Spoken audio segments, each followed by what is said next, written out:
저희가 7월 한 달 동안 노신노답이라는 주제 아래 우리 인생에서 직면하고 있는 불평등이나 결핍 같은 이런 실존적 문제의 답을 찾아보는 그런 과정을 보내고 있었습니다. 3주 전천 시작할 때 저희들의 화두가 이런 것이었어요. 잃어버린 길 어디에서 시작되었나? 이것으로 이야기를 했습니다. 목적지가 뚜렷하다고 할지라도 출발 지점을 정확하게 알지 못하면 그 목적지까지 이르는 경로를 내비게이션이라는 아주 좋은 그 기계도 만들 수 없는 것처럼 인생도 그렇다. 우리가 어디에 이뤄야 되는지 목적지를 아무리 제대로 설정하고 있다고 할지라도 출발점이 어딘지 모르는 상태에서는 그 여정을, 그 경로를 제대로 만들 수 없다. 그래서 인생의 답, 근본적인 답을 찾는 것이 어렵다, 이런 이야기를 했습니다. 그래서 오늘 말씀 시리즈 전체를 정리하는 날인데요. 그럼 도대체 어떤 길을 걸어야 될까? 근데 첫 번째 이야기할 건 간디의 길이라고 표시를 해뒀는데요. 그 강의 안에 보면 익숙한 그림 하나가 있죠. 띄워주시겠어요? 그 인생의 근본적인 이 답을 찾아가는 여러 경로들이 있는데 그것들 중에 대표적인 길을 종교라고 불러요. 그 흔히 산에 오르는 길로 이렇게 많이 표시를 합니다. 문화마다 영적 진리를 표현하는 방법은 다르지만 궁극적으로 그 차이는 중요하지 않다라고 여기는 거죠. 그래서 인도의 지도자였던 간디가 이런 말을 했어요. 여러 종교는 한 지점에서 만나는 여러 갈래길과 또 같다. 어차피 모두 같은 목적지에 이를 텐데 다른 길로 간들 무슨 상관이냐. 그러니까 결국 정상에서 만날 텐데 지금 걷고 있는 길이 다르다고 무슨 문제가 있냐라고 이야기했어요. 그래서 우리는 모두 산을 오르는 사람들이다. 어찌 들으면 굉장히 정확한 이야기 같잖아요. 간디가 참 저희들에게 좋은 지도자이긴 한데요, 이 부분에서는 정확하게 틀렸어요. 그림을 뒤집어야 됩니다. 정확하게 뒤집어야 됩니다. 간디가 틀렸어요. 모든 영적 길이 똑같은 목적지로 이어진다는 주장은 몇몇 가지 문제가 있습니다. 첫 번째가 뭐냐면 각 종교의 독특한 가르침이나 문화, 역사를 무시한 결론입니다. 모든 종교의 이면에 있는 인간의 딜레마도 놓친 것입니다. 모든 종교는 목적지가 같은 게 아니라 출발점이 같아요. 같은 곳에서 출발했습니다. 세상의 출발점을 소개하는 구약 성경을 보면 하나님이 세상을 만드셨습니다. 근데 그 세상은 질서정연하고 아름답고 풍요로운 곳이었습니다. 처음에 세상은 지상낙원이었어요. 그래서 성경이 어떻게 표현하냐면 동산이라고 표현합니다. 근데 그 태평천하가 오래가지 못했죠. 우리가 기억합니다. 아담과 하와라는 첫 번째 인류의 그 범죄의 이야기. 근데 그 이야기의 속을 들여다보면 그들이 하나님처럼 되고 싶어서 그 일을 했다라고 기록되어 있어요. 금단의 열매를 왜 먹었냐? 하나님처럼 되고 싶어서. 원래 하나님의 계획은 인류와 함께 이 세상을 다스리는 것이었습니다. 그런데 인간들은 하나님과 함께가 아니라 하나님을 대신해서 자신이 왕이 돼서 세상을 다스리기 위해서 자신들에게 필요한 지식의 눈독을 들였습니다. 하나님을 몰아내고 대신 자신이 그 왕자에 앉으려고 했습니다. 결과가 어땠나요? 최악이었습니다. 인류와 하나님의 관계는 완전히 틀어졌고 인류는 동산에서 쫓겨났습니다. 쫓겨난 그곳을 광야라고 불러요. 동산은 안전하고 질서가 있고 풍요의 상징인 곳이었지만 반면에 광야는 혼돈과 추악함과 빈곤의 땅을 상징합니다. 이 아담과 하와의 이야기를 인정하든 인정하지 않던 이 이야기에서 우리의 현실 하나를 보는데 우리가 지금 살고 있는 이 세상은 광야라는 거예요. 동산이 아니라. 그래서 불평들과 빈곤과 불안과 두려움이 존재한다는 것입니다. 모두가 두려움에 빠져 있습니다. 그래서 그 두려움을 달래기 위해서, 덜어내기 위해서 노력합니다. 주변 사람들 그리고 환경을, 상황을 통제하려고 합니다. 그 옛날 생물학 시간으로 한번 돌아가 볼까요? 짐승이 갑자기 놀라면, 어떤 위협을 만나서 놀라면 어떻게 행동하는 줄 아세요? 두 가지 중에 하나예요. 하나는 도망가거나 하나는 싸워요. 그러니까 지금 나를 놀랍게 만든 그 유업의 상황에서 아예 피해버리든지 아니면 나를 유업하는 그 위협거리를 싸워서 이기려고 하는 거예요. 이건 둘 다 통제하는 거예요. 두려움에서 벗어나기 위해서. 마치 종교도 이렇습니다. 어떤 종교를 선택하면 세상의 위험으로부터 회피하고 도망가요. 그런데 어떤 종교를 선택하면 그 문제거리, 위협을 싸워서 이겨서 통제하도록 사람을 이끕니다. 종교라는 것은 종교의 의식이나 기도나 또 가르치는 도덕이나 사역을 통해서 이 세상의 혼돈을 통제하려는 그런 시도입니다. 그래서 사람들은 하나의 종교의 길이 막히면 그 막다른 길에서 다른 종교를 찾고 또 다른 길로 가고 또 다른 길로 가고 그렇게 종교적인 삶을 삽니다. 폴 틸리라는 분이 있어요. 철학자이면서도 신학자인 분인데 이분이 이런 이야기를 합니다. 모든 인간은 종교적이다. 무슨 이야기냐? 모든 인간은 궁극적인 관심사를 갖고 있다는 거예요. 근데 그 관심사가 어떤 사람에게는 하나님이에요. 어떤 사람에게는 돈이고 어떤 사람에게는 명예이고 어떤 사람에게는 섹스나 기타 등등 여러 가지들이에요. 바로 그게 그들의 신이 돼요.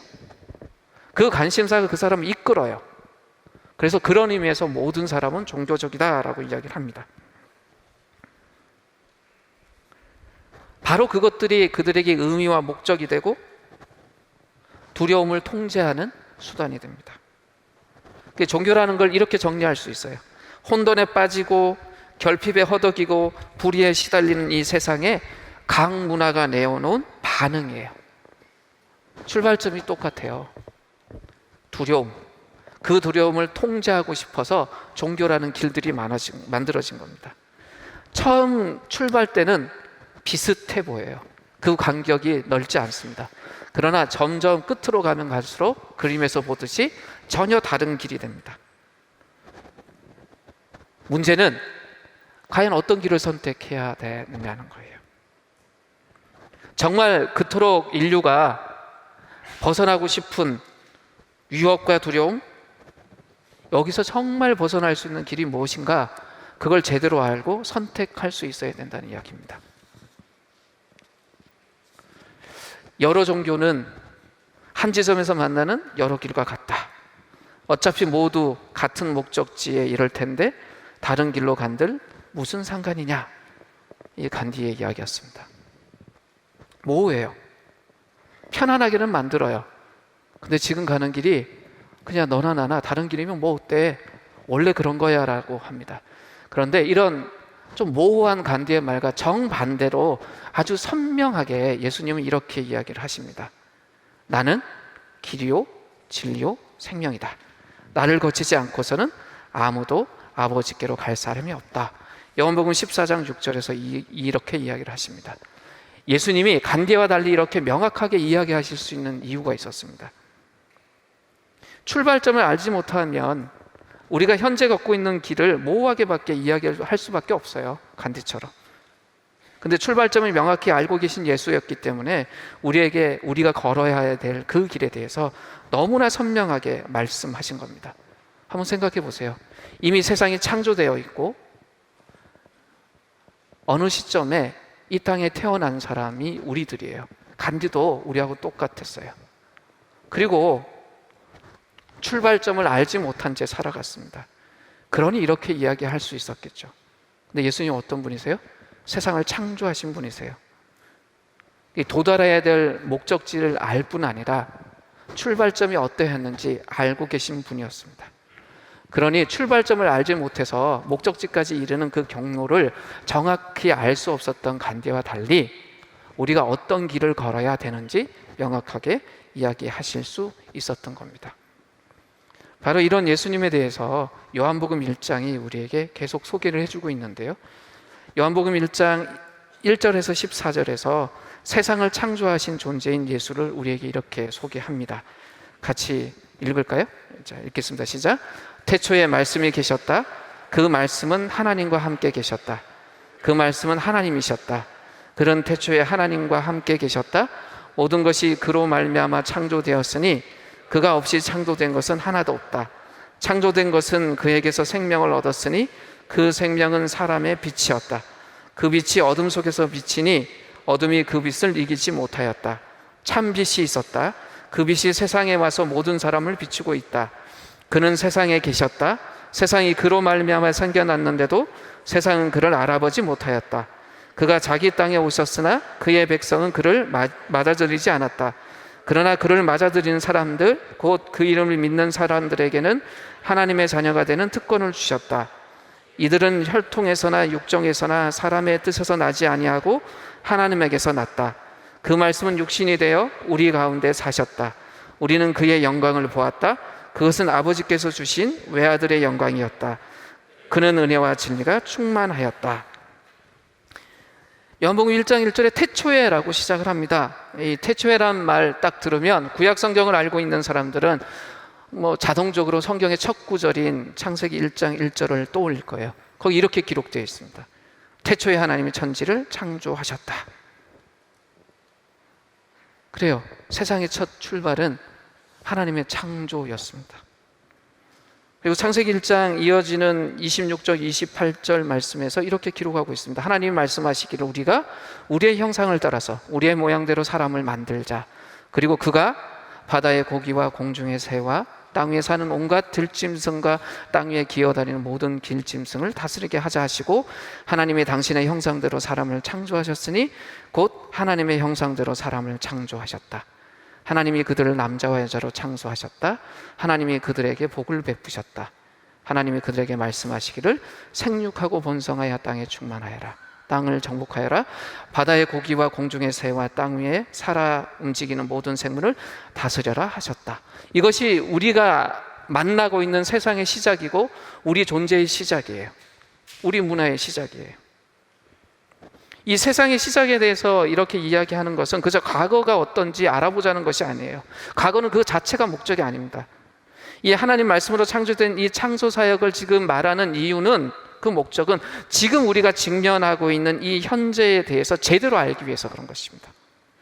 출발점이 어디에였는지를 살피는 것은 지금 현재 우리가 머물러 있거나 통과하고 있는 지점이 목적지까지 가는 그 경로에 제대로 있는지 그렇지 않은지 확인하기 위해서 그렇습니다. 세상의 출발점이 어땠는지 모르는 이들은 슬프게도 자기 존재의 근원에 대해서도 잘 제대로 인식하지 못합니다. 저희가 함께 읽었던 이 요한복음 1장의 말씀 속에 9절에서 10절에 보면 그들의 슬픔에 대한 이야기를 담고 있어요. 이렇게 기록하고 있어요. 참 빛이 있었다. 그 빛이 세상에 와서 모든 사람을 비추고 있었다. 그는 세상에 계셨다. 세상이 그로 말미암아 생겨났는데도 세상은 그를 알아보지 못하였다. 그가 자기 땅에 오셨으나 그의 백성은 그를 맞아들이지 않았다. 세상은 예수님 그분 때문에 지어졌습니다. 근데 하지만 세상이 그 예수를 알아보지 못했어요. 세상은 예수가 만드신 예수의 나라입니다. 이 세상에 존재하는 모든 인종, 모든 민족, 하나님 만드신 그 태양빛을 비추는 그 모든 사람들은 사실은 모두 예수의 백성입니다. 근데 슬프게도 그 왕이신 예수가 세상에 왔는데 그 백성들이 그 예수를 몰라보고 받아들이지 않았습니다. 예수님 때나 지금이나 이 슬픔은 계속됩니다. 자기 존재라는 이 한계에 그 자기 감옥에 갇혀 있는 사람들은 참 빛이 왔는데도 빛을 피해요. 그리고 그 어둠 속에 머뭅니다. 목적지를 향해서 열심히 걸어가긴 하지만 출발점을 모르기 때문에 지금 자기가 통과하고 있는 그 여정이 잘못되어 있다는 것을 모르고 그냥 분별하지 못한 채 그냥 자기의 길을 열심히 걸어만 갑니다. 정말 안개석을 걷는 듯하는 거죠. 그러니 이런 사람들에겐 간디의 말이 훨씬 더 진리처럼 들리는 거예요. 우리는 목적지가 같은 여러 갈래의 길을 걷고 가고 있으니 당신의 길과 나의 길이 다른들 어떻겠습니까? 그 말은 나의 길도 모르겠다는 거예요. 우린 둘 중에 하나를 선택해야 돼요. 두 개의 그림을 같이 한번 띄워주시겠어요? 오른쪽이든 왼쪽이든 목적지 같은 저 산을 여러 갈래길로 올라가고 있다라고 우리가 선택할 것인지, 아니면 출발점은 같았지만 목적지가 다른 여러 길들 중에 진짜 길을 선택해야 되는지, 다른 선택은 없습니다. 간디의 길을 선택할 건지 아니면 예수의 길을 선택할 건지 둘 중에 하나를 선택해야 됩니다. 근데 여기 있는 우리는 내가 길이다라고 말씀하신 그 메시아 예수의 그 길을 선택한 사람들입니다. 우린 예수의 길을 선택한 사람들입니다. 오늘 7분의 형제자매가 세례를 받습니다. 공동체 앞에서 자신의 신앙을 고백하고 세례를 받습니다. 이 세례란 말이 그냥 단순하게 몸을 물속에 잠그다 라는 거예요. 그래서 몸을 물속에 잠그거나 머리에 물을 부어서 그 사람을 공식적으로 기독교 공동체로 받아들이는 행위를 우리는 세례라고 합니다. 근데 이 신약 성경을 보면 이 세례란 것이 굉장히 중요한 위치를 차지합니다. 예수님의 가르침 안에도 계속 반복적으로 다뤄지고요. 바울 사도의 가르침에도 굉장히 중요하게 다뤄집니다. 예수님이 이 세례를 자신에게 적용해서 이런 이야기를 많이 하세요. 자기 앞길에 놓여 있는 고난과 죽음을 가리켜서 자신이 받아야 될 세례다라고 이야기를 하세요. 마가복음 10장 38절에 보면 예수님이 이렇게 이야기하세요. 너희는 너희가 구하는 것이 무엇인지 모르고 있다. 내가 마시는 잔을 너희가 마실 수 있고 내가 받는 세례를 너희가 정말 받을 수 있겠느냐라고 이야기를 합니다. 고난과 죽음을 향해서 나아가는 자신을 예수님은 마치 무언가에 푹 잠겨서 빠져들어가는 것처럼 이야기를 하세요. 또 이런 이야기만 하시는 것이 아니라 자신이 감당해야 될 세례가 있다고 말씀하시는데 그 말씀 속에서 그 일이 완수하기까지는 괴로움이 계속되고 자신의 사역도 끝나지 않을 거라고 이야기를 하세요. 그 말씀이 누가복음 12장 50절에 기록되어 있습니다. 같이 읽을까요? 읽겠습니다. 그러나 나는 받아야 할 세례가 있다. 그 일이 이루어질 때까지 내가 얼마나 괴로움을 당할지는 모른다라고 이야기하십니다. 그래서 기독교 공동체는 이 세례라는 것, 이 기독교의 공동체에 공식적으로 가입하고 들어오는 이 세례라는 의례를 처음부터 이 예수님의 고난과 죽음이라는 이 어둠 속으로 함께 내려가고 예수님이 경험하셨던 그 현실에 참여한다라는 의미로 받아들였습니다. 그래서 바울 사도도 같은 이야기를 합니다. 로마서 6장 3절에서 5절을 같이 읽을까요? 같이 읽겠습니다. 세례를 받아 그리스도 예수와 하나가 된 우리는 모두 세례를 받을 때에 그와 함께 죽었다는 것을 여러분은 알지 못합니까? 그러므로 우리는 세례를 통하여 그의 죽으심과 연합함으로써 그와 함께 묻혔던 것입니다. 그것은 그리스도께서 아버지의 영광으로 말미암아 죽은 사람들 가운데서 살아나신 것과 같이 우리도 또한 새 생명 안에서 살아나기 위함입니다 라고 기록해요. 세례가 뭐냐? 그리스도의 죽음, 그 고난에 우리가 함께 참여한다는 것이고 동시에 그리스도의 새 생명에 우리가 함께 참여한다는 것입니다. 왜 바울 사도가 이런 이야기를 썼냐면 우리는 세례를 통해서 예수님의 큰 이야기와 우리 개인의 작은 이야기가 연합된다라는 것을 바울 사도가 이야기하는 것입니다. 우리는 믿음을 통해서 예수와 연합합니다. 예수의 이야기가 우리의 이야기가 돼요. 그것을 상징적으로 보여주는 그림 언어가 뭐냐면 세례입니다. 그리스도의 죽음, 고난에 참여하고 그리고 새 생명에 함께 하는 것. 예수님의 세례 장면을 보면 예수님이 요단강 물속으로 들어가시고 다시 물 밖으로 나오실 때 성령이 비둘기 같은 형체로 강림하시면서 하늘로부터 음성이 들려왔어요. 그 음성의 내용이 너는 내 아들이다 였습니다. 누가복음 3장 21절 23절에 그 내용이 기록되어 있습니다. 백성들이 모두 세례를 받았다. 예수께서도 세례를 받으시고 기도하시는데 하늘이 열리고 성령이 비둘기 같은 형체로 예수에 내려오셨다. 그리고 하늘에서 이런 소리가 들려왔다. 너는 내 사랑하는 아들이요 나는 너를 좋아한다.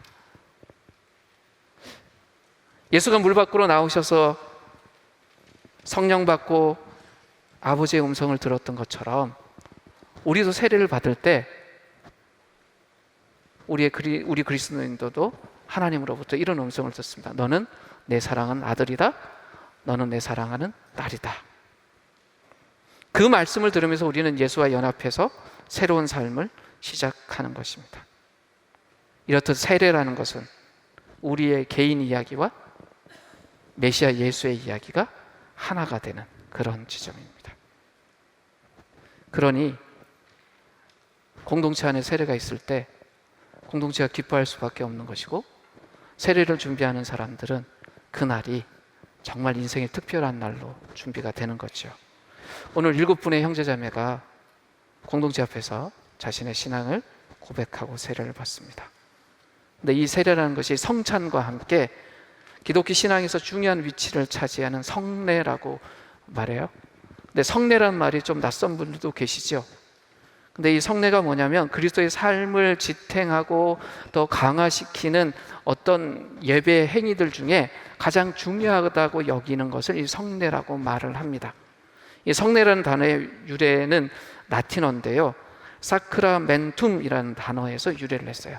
근데 이 단어의 원래 의미가 뭐냐면 로마 병사가 로마 시민과 원로원 앞에서 자신의 복종을 맹세하는 것 같은 이 신성한 서약을 이 사크라멘툼이라고 말했습니다. 근데 이 단어를 가져와서 성례라고 만들었어요. 이런 의미에서 보면 세례는 뭐냐? 메시아 예수에 대한 충성을 서약하는 것이고, 공동체와 내가 함께 헌신하겠습니다라고 서약하는 것이에요. 오늘 세례를 준비하면서 7분의 형제자매들이 간증을 정리했습니다. 바로 그 간증문이 이 신성한 서약서 같은 의미입니다. 공동체에 대한 헌신과 메시아 예수에 대한 충성을 담은 내용입니다. 오늘 1부에서는 김주영, 엄피로, 진보경 이렇게 3분의 형제자매가 세례를 받으세요. 3분의 간증에 담긴 고백을 지금 같이 한번 살펴보려고 합니다. 먼저 김주영 자매의 간증인데요, 저는 간증문 전체를 봤잖아요. 근데 다 읽어드릴 수가 없어서 이렇게 요약을 했는데, 기회가 되면 다 읽어드리고 싶어요. 이 7분의 이야기가. 제가 어제 한 10시간 봤어요. 지금 그분들의 이야기가 여기 꽉 차 있어서 평소보다 말이 빨랐죠. 왜냐하면 여기 주인공들이 계셔서 그래요. 김종인 자매의 간증 요약한 걸 좀 읽어드리면 이렇습니다. 월화수목금토 학교 가는 날, 일요일은 교회 가는 날, 그렇게 초등부, 중등부, 고등부를 보내고 하나님은 누구신지, 예수님은 누구신지, 믿음은 무엇인지 지금 생각해보니 어떠한 의심도 질문도 하지 않았던 것 같다. 개그맨 영국 배우가 꿈이었던 나는 IMF가 왔던 해에 대학을 포기하고 연중무휴였던 롯데월드 공연팀의 오디션을 보고 입사했다. 자연스럽게 주의를 지키지 못했다. 매일 아침 6시에 일어나 2시간씩 운동을 하고 9시부터 밤 9시까지 공연하고 모두 퇴근하면 연습실에서 밤 11시까지 연습 또 연습. 그렇게 13년을 지각 조퇴 결근 한 번 안 하고 앞만 보고 달렸다. 그러던 어느 날 34살 나에게 6cm 뇌종양이 찾아왔다. 13년을 다닌 직장은 그만두었다. 그해 12월 제주도에 있는 회사로 이직했다. 멀리 제주도에 있던 나에게 나들목 교회를 먼저 다니고 있던 오빠가 김영국 목사님 설교를 계속 보내주었다. 오빠는 나들목을 만난 이후 큰 변화가 있어서 오빠의 변화도 궁금했고 설교를 들으면서 호감을 느끼게 되어 나들목에 오게 되었다. 이전에는 신앙생활을 왜 해야 하는지에 대한 설명이 없었는데 나들목에 와서는 그 이유를 들었다. 이기적이고 사랑이 부족하던 나 중심의 모습이 보이기 시작했다. 하나님이 주인공이어야 하는데 아직도 내가 주인공이 되어가는 모습을 보면서 이제는 나를 죽이는 연습, 내려놓는 삶으로 보이는 종교 생활이 아니라 진짜 하나님을 사랑하는 신앙생활을 하기로 마음먹었다. 삶과 신앙생활의 이유를 발견하기 전에는 정말 애쓰고 수고했지만 기쁨이 없었다라고 이야기를 하세요. 연습에 연습을 더하고 노력에 노력을 더해서 성과를 얻었지만 원치 않았던 질병과 함께 공허함 속에서 갇혀 살아야 하셨습니다. 소개는 하지 않았지만 하나님을 원망하며 기도하신 내용도 간증문에 적어 있어요. 스스로 간뚜껑을 덮고 죽으려고 했던 그런 이야기도 쓰셨고요. 근데 자매가 이렇게 이야기를 해요. 근데 이제는 왜 살아야 되는지, 왜 신앙생활을 해야 되는지 그 선명한 이유를 봤기 때문에 내가 스스로 가던 어떤 그 종교생활이라는 그 감옥에서 나와서 이제는 하나님을 예배하고 사랑하는 신앙생활을 시작하게 되었다라고 이야기를 하십니다. 두 번째는 연피로 형제의 간증입니다. 형제의 간증도 굉장히 많은 이야기를 담고 있었는데 좀 정리를 해봤습니다. 철학이라는 세상의 길과 불교의 가르침을 간해 많은 책을 읽고 많은 말씀을 들으면서 탐구하고 따라봤지만 인생에는 궁극적인 목적이 없다는 공허함과 다스리지 못한 이기심으로 인한 죄책감에서 벗어날 수 없었다. 무지와 완검으로 어둠 속에 갇혀있던 시기에 이기적인 나를 인내로 기다려준 아내를 만나면서 기독교에서도 해답을 찾아봐야겠다는 생각하게 되었다. 2018년 결혼 이후 처형의 추천으로 나들목교회에 나가게 되었고 김영구 목사님의 설교를 들으면서 기독교와 예수에 대해서 더 선명하게 알게 되었다. 풍산초와 세례교육을 통해 나의 세계관을 돌아보았다.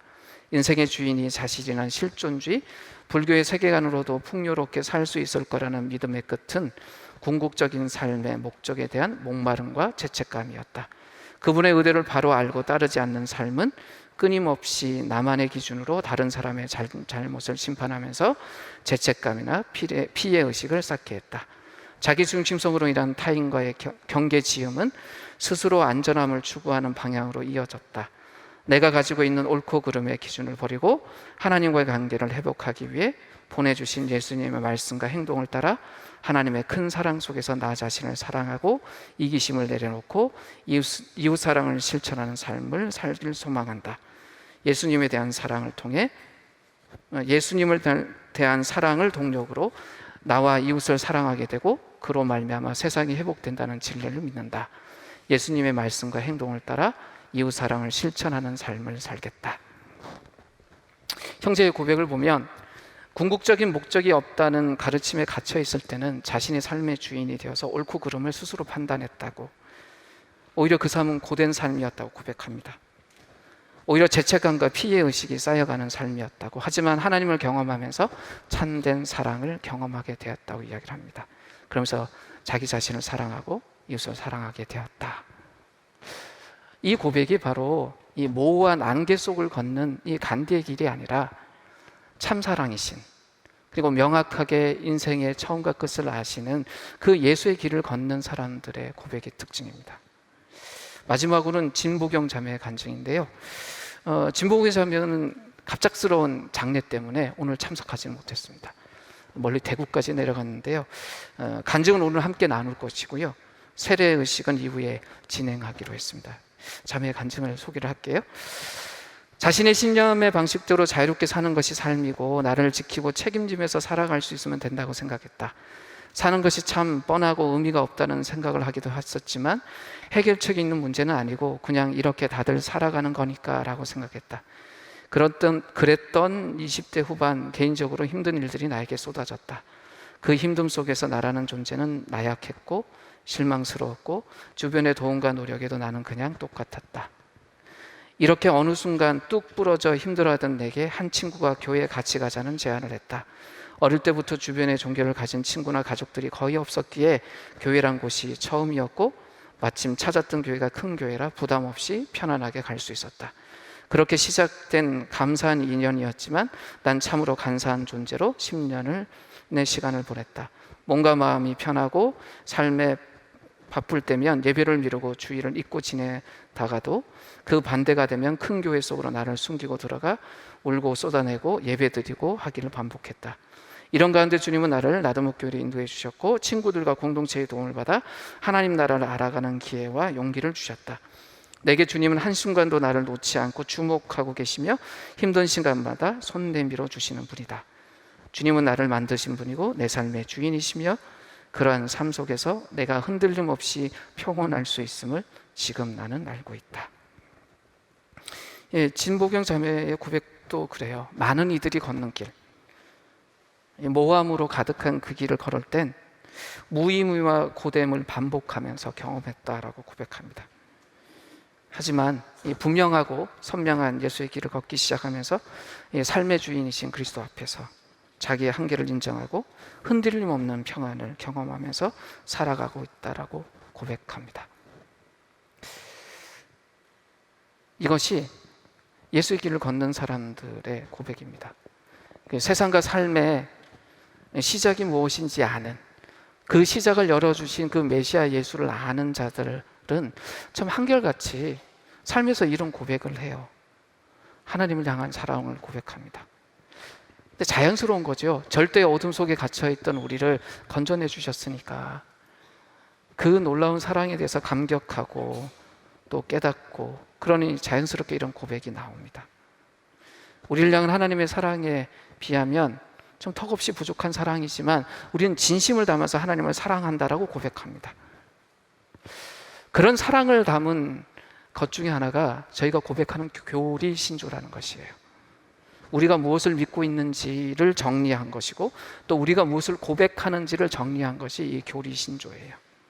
이성적이고 지적인 정리일 뿐만 아니라 우리의 고백도 함께 담아낸 정리가 교리 신조입니다. 7월 한 달 동안 저희가 하나님 없이 인생의 답을 찾는 이들을 돌아봤어요. 이 세상의 시작이 어떤지 모르는 사람들이 얼마나 힘든 것을 사는지 보았어요. 그러면서 이미 우리는 그 시작을 알고 그 끝을 아는, 그리고 그 하나님 속에 있는 우리들이 그럼 하나님을 어떻게 고백할지 이 정리한 이 교리 신조를 통해서 계속 우리는 이야기를 했습니다. 노신도답이라는 주제 아래 하나님 없이 인생의 답을 찾는 것에 본질적 한계를 가진 그들과 달리 우리는 이 고백을 계속 반복했습니다. 이미 우리가 발견한 것, 그래서 우리가 이미 고백할 수 있는 것을 우리가 1년에 2번은 공동체가 함께 늘 고백하는 이 교리 신조의 사명에 해당되는 이 성부 하나님이라는 교리 신조를 가지고 우리는 계속 지난 3주 동안 고백을 했습니다. 이 7월 말씀 시리즈를 정리하면서 이걸 한 번 더 저희도 고백하려고 해요. 근데 시간을 드릴 테니까요, 자신의 눈으로 한번 읽어보세요. 이것이 나의 고백이 될 수 있는지. 보셨어요? 이제 우리가 함께 힘차게 이것을 같이 고백했으면 좋겠습니다. 함께 고백할까요? 읽겠습니다. 우리는 창조, 구속, 심판과 회복의 주권자이시며 모든 피조물의 예배를 받으실 분이시며 만물을 사랑과 공의로 다스리시는 성부 하나님을 믿으며 이 하나님께 우리 자신을 드린다. 어떠세요? 아주 짧은 고백이지만 이 안에 우리의 현재가 담겨 있습니다. 분명히 하나님에 대한 고백이지만 우리의 과거와 현재와 미래에 대한 이야기를 담고 있습니다. 그래서 우리는 이렇게 고백하고 이것을 가르치고 기억하는 것입니다. 세 분의 형제자매의 간증을 들었는데요, 이젠 세례식을 진행하려고 합니다. 이제 두 분 먼저 일어서시겠어요? 세례 받으시는 두 분은 이제 오른손 이렇게 드시고요. 제가 묻는 말에 정말 이건 내 인생의 고백이다라고 생각하실 수 있으면 아멘이라고 대답하시면 되겠습니다. 네 가지를 묻겠습니다. 첫 번째, 두 분은 하나님께서 세상을 지으시고 여러분의 주인인 것을 믿으십니까? 두 번째, 여러분은 하나님이 주인이신 세상에서 내가 주인으로 살기 때문에 나와 세상이 이토록 고통스럽고 결국 우리 모두가 심판 안에서 신음하며 마지막에 죽음에 이르게 될 것이라는 죄의 심각성에 대해서, 죄의 본질에 대해서 알고 믿으십니까? 세 번째, 소망이 없는 우리를 위해서 예수께서 오셔서 우리를 위해 대신 심판을 받으시고 우리가 하나님 앞에 설 수 있는 은혜의 길을 열어주셨다는 사실을 믿으십니까? 마지막으로, 여러분은 이제 자기가 주인이 되어 살던 삶을 버리고 예수님을 마음의 주인으로 받아들여서 예수님이 주인 되신 삶을 지금부터 주님 다시 오실 때까지 또는 우리가 죽을 때까지 살 것을 약속하십니까? 아멘. 앉으세요. 네 가지 질문 모두에 아멘이라고 대답하셨습니다. 이제 김주영 자매님 앞으로 나오시겠어요? 그리고 그 회심에 함께 하셨던 분들 참, 지금 마음이 어떠세요?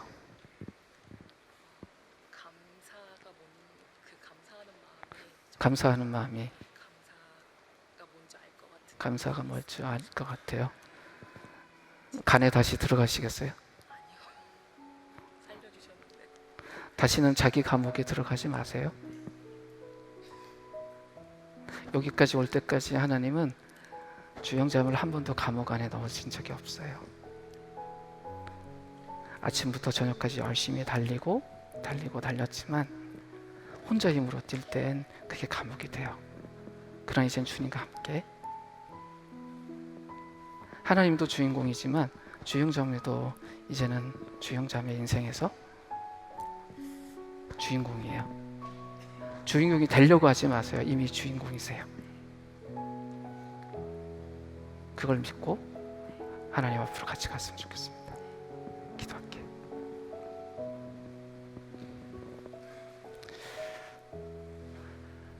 성부, 성자, 성령의 이름으로 김주영 자매가 하나님이 딸이 된 것을 선언합니다. 홀로 분투하고 살던 인생에서 이제는 주님과 함께 주님의 사랑 안에서 달려가는 자매로 살게 하여 주시고, 공동체와 함께 하나님의 사랑과 기쁨을 나누며 걸어가는 삶을 살게 하여 주시옵소서. 그래서 다시는 죽음의 공포도 죽음의 두려움도 자매를 사로잡지 않도록 하나님의 사랑과 평안이 자매를 늘 이끌 수 있도록 주님이 함께하여 주시옵소서. 예수 그리스도의 이름으로 기도드립니다. 아멘. 이제 연피로 형제님 나오십시오.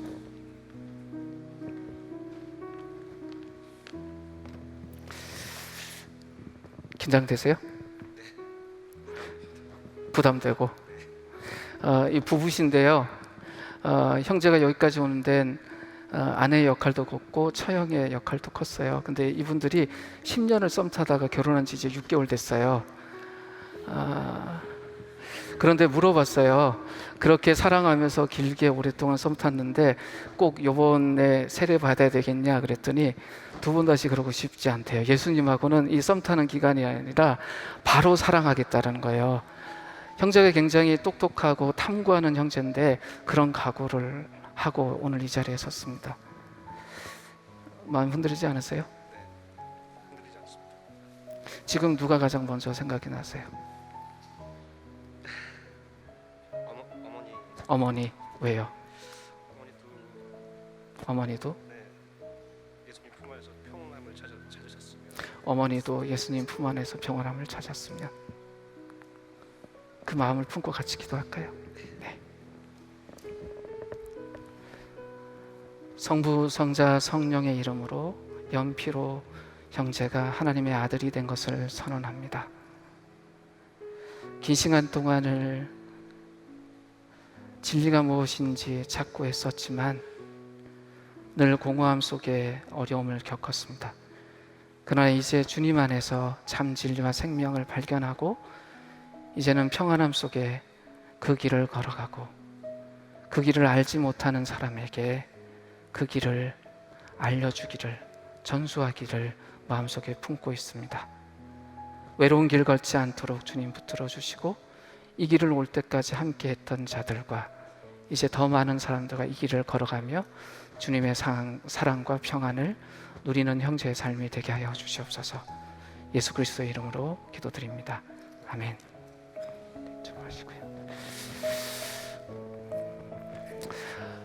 이젠 이 세례 받으신 분들을 좀 격려하고 축하하는 시간을 가지려고 합니다. 그 특송을 준비하신 분들이 계세요? 청년부 찬양팀 나와서 특송해 주셨으면 좋겠고요. 이 축하하는 사이에 축하하실 분들 있죠? 같이 올라오셨으면 좋겠습니다. 올라와서 같이 축하하는 시간 갖겠습니다.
당신을 축복합니다.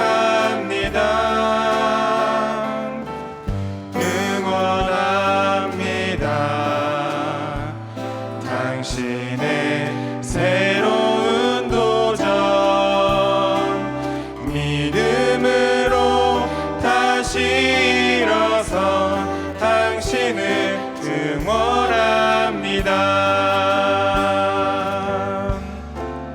홀로 걸어왔던 길 이제 주님과 함께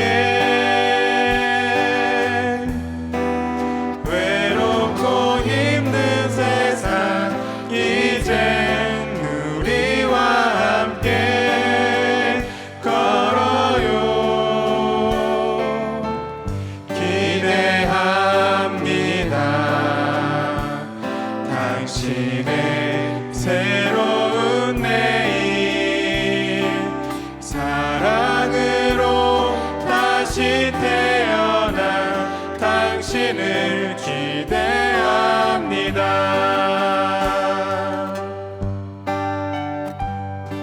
네, 이 찬양을 아시는 분들은 함께 축복했으면 좋겠습니다.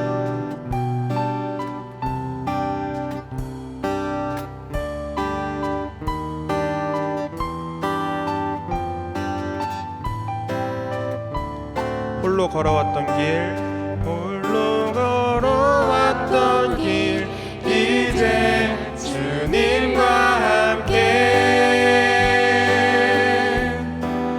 외롭고 힘든 세상 이제 우리와 함께 걸어요. 기대합니다. 당신의 새로운 내일 사랑으로 다시 태어나 당신을 기대합니다. 사랑으로 다시 태어나 당신을 축복합니다.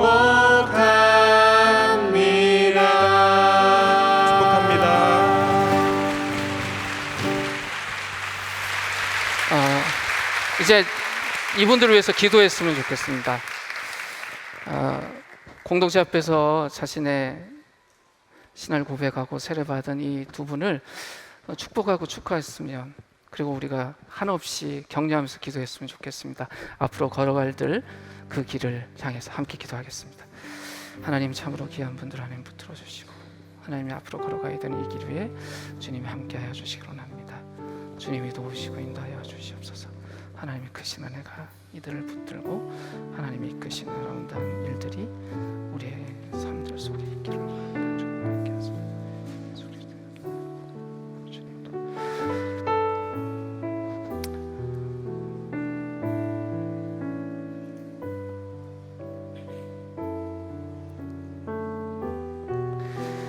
하나님, 오늘 자신의 신앙을 공동체 앞에서 고백하고 세례받은 귀한 형제자매를 축복하며 기도합니다. 참으로 그 인생에 주님이 약속하신 아름다운 은혜들로 풍성히 채워지게 하여 주시고, 이제는 그 은혜가 귀한 형제와 자매들을 통해서 주변으로 흘러가고 그곳에 형제자매가 오늘 고백했던 것 같은 그런 아름다운 고백들이 들불처럼 더 번져갈 수 있도록 귀한 형제와 자매의 삶을 축복하여 주시옵소서. 주님의 큰 은혜를 기대하고 소원합니다. 예수님의 이름으로 기도드립니다. 아멘. 다시 한번 두 분 박수할까요?